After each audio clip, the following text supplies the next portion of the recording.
Hello and welcome to our fifth and last episode of the season of the program Author's Feet. It's a literary program focusing on contemporary writers as we follow their authorship journeys. My name is Empress Ciku Mwaniki and I'm your host. Today's guest is Beryl Karimi, aka La Patrona. Beryl is a broadcast journalist. She writes a column for the Nairobian. She works for Yaza Africa, and she's also the head of communication for Feminists in Kenya. Ooh. Welcome very much, Beryl. Thank you. I shall be calling you La Patrona because I like the La Patrona. I identify you more with La Patrona. Yeah. Tell me, what are you reading? Are you reading anything right now? Yeah. What are you reading? This book, it's called In the Love Affairs of Nathaniel P. Is it a Kenyan book? No. It's, yeah. What was the last Kenyan book you read? The last Kenyan book I read, I think it's, the anthology. Yeah. Okay. Yeah. So I'm going to challenge you to be reading a Kenyan book. Every month, just one. It's amazing. There's amazing work out there being done by Kenyans. Mm-hmm. So congratulations. You got published. Yeah.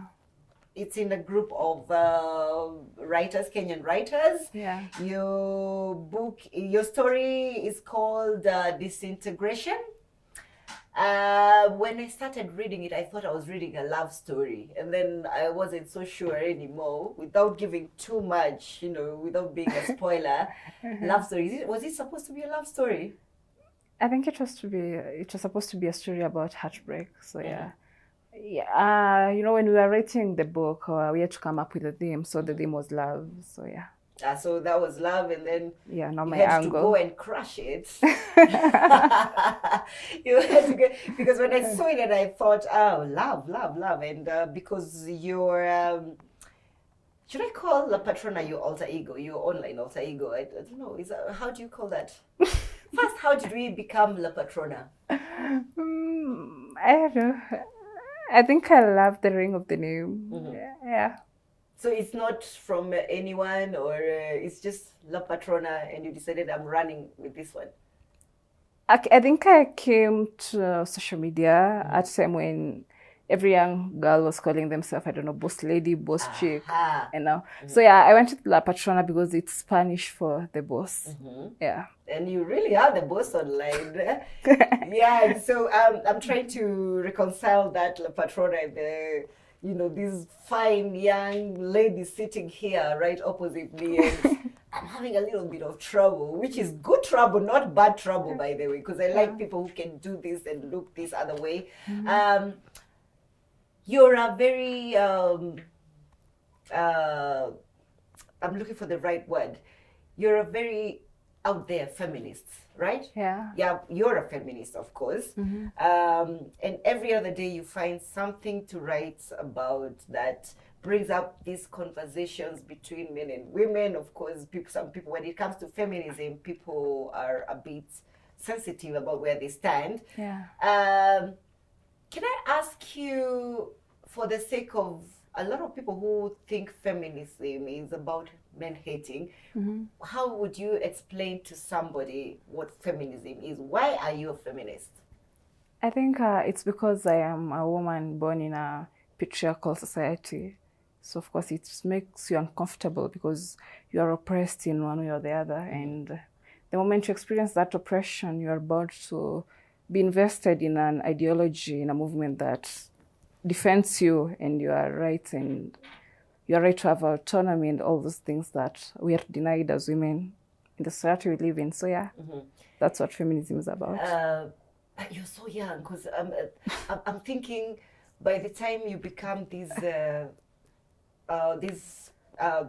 feminists to reckon with, because that's how I look at you, mm-hmm. Usually you're in your 30s and then you've got all these character development things, and then you've had time.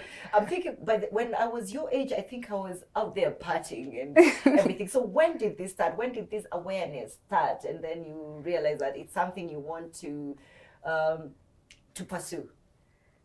I think I wasn't 18 properly. Yeah, I was just from high school at 17 or thereabouts. And I think I started interacting with the feminist literature, the books. Then I found a community online, and and it just so we happened. blame the books, yeah? Yeah, the reading. Not experience. No. No, except the obvious stuff, yeah? Yeah. So, and then you became, I would say, a feminist writer. I mean, well, not a feminist writer, but a writer who writes about feminist issues. Yeah.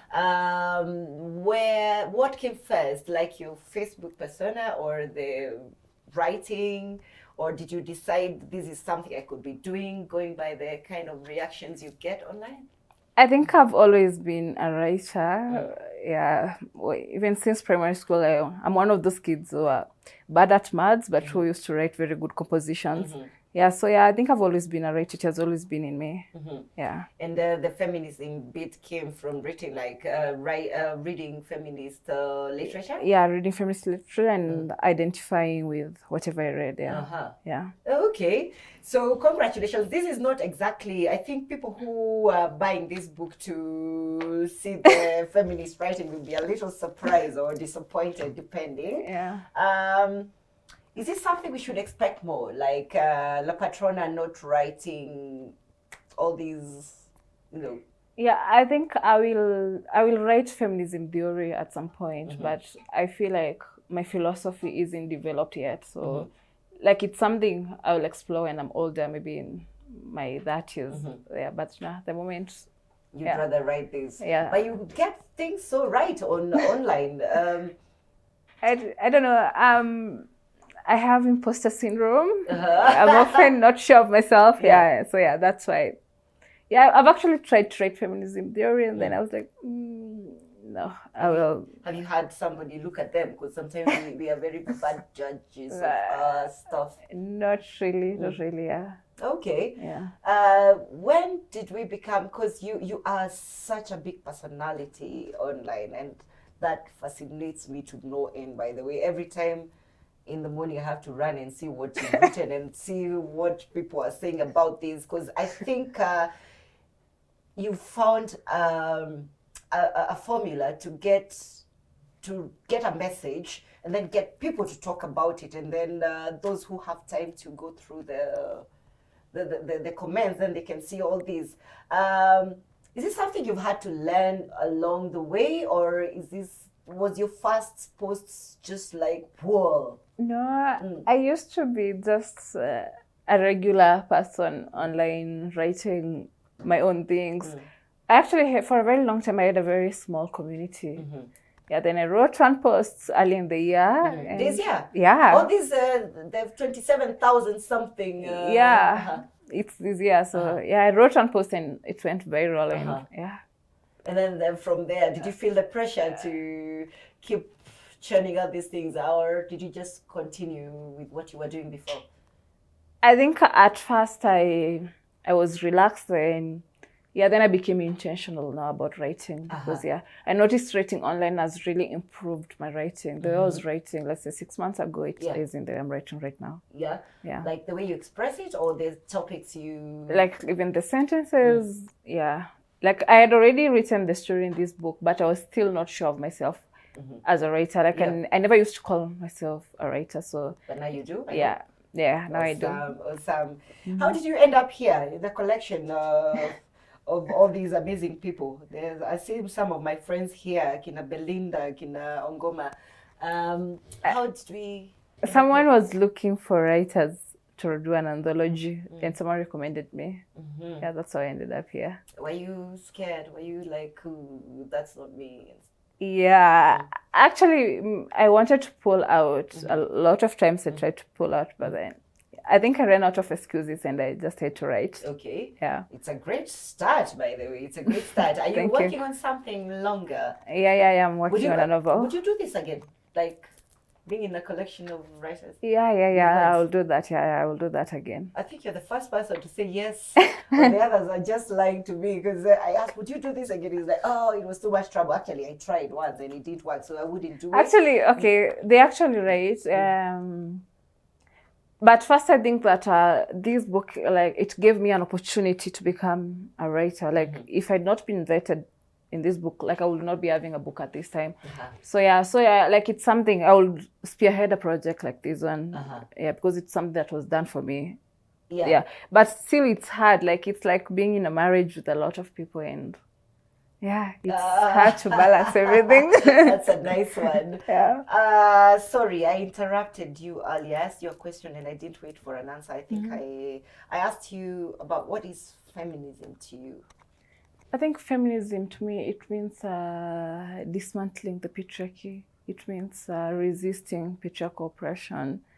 I think it's a resistance for me. Yeah, it means freedom. Freedom. Yeah. Not from men? Actually, no, it's from the expectations the society has for me. Like, I hate cooking and I don't. Like, you know, when you're born a woman from when you're very young and you don't like doing the dishes, they tell you, no one is going to marry you. And you're not even 15. So, yeah, I hate that. You hate that. Yeah. How do you, like, intend to, besides, like, the social media things, which I think are working pretty well, if you ask me, except that it's also making you equal enemies from the other side. But how do you write in a way that makes the women think deeply about, you know, their position in the society, and to make the men understand that you're not trying to make them smaller so that you can be bigger? Do you find that balance? No, I think I do not center men in my work. Yeah, simply that. Like, my focus is on women. Like, yeah, someone else will do the balancing act. So, but for me, like, I cannot deal with sexism, sexual harassment, and then I have now to center men's egos. Like, so ego is an issue. I can't. The biggest issue we have there. Yeah. Okay. Yeah. Do you get threats? Yeah, a lot of them. Yeah. Yeah, there's a time I used to go out with people from Facebook, but now I can't because who's trying to kill me? Yeah, they send me a lot of threats. Like, if I catch you, there. So, yeah. Wow. I hope that's just empty talk. So how has the reception to the book been? It has been really good. Yeah, people love the story. Yeah, I've received very good reviews. Okay. Yeah. Sales? Can we make money? Do you think if you came out with your book, you'd... I've actually, what I'm struggling with, it's not the sales, it's the printing bit. Tell me about that.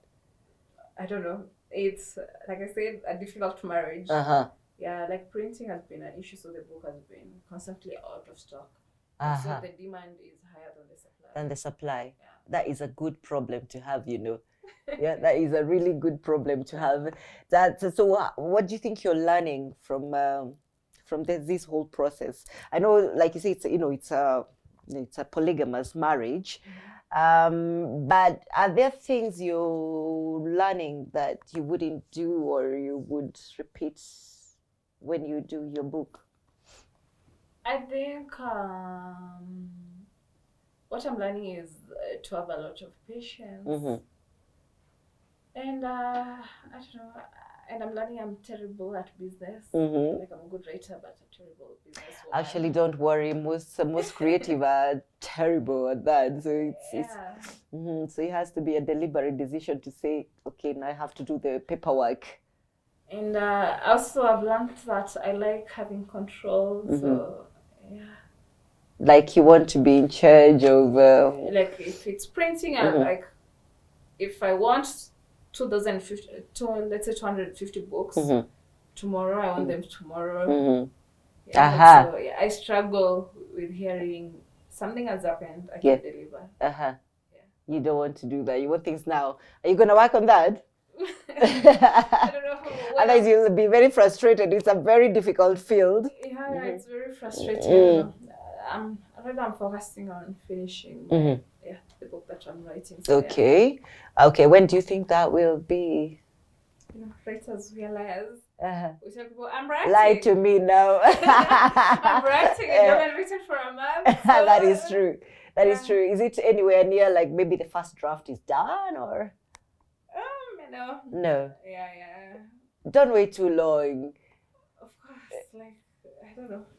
I think by the end of this December. Yeah? Yeah. I should have Awesome. someone That's not too far. Where do you see yourself 5 years from now? Both in your quest to, to fight patriarchy and in your writing. Where do you see yourself? Okay. In 5 years from now, I think I'll be doing more activism work, more impactful work on the ground. Yeah, and I don't know, I'm not huge on. I am scared to dream or to say my dreams out loud. I want you to read for me a passage a couple of them in your book, without giving any spoilers. From my story or from any? Yeah, from your story. I think I'd rather do for you from your story. But this book it's actually, if I might just say, it's a collection of so many, amazing stories. So I was spoiled for choice. Yeah, I didn't read it until it came out. So, yeah, it's really good. True. Yeah, I was reading, I think, Juma this morning, and that was really, really good. Okay.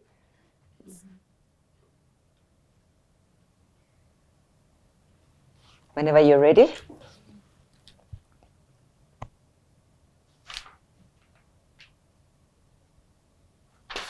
Okay. Today, this place reminds me of the many times I waited for him here. I remember the hugs and the joke we exchanged right on this street leading to Mr. Price. I wonder if he ever thinks of such moments, and if he ever thinks of calling me in those moments. Galitos, just right across the road, brings back memories from the movie nights at IMAX when our love was still alive and lively. You see?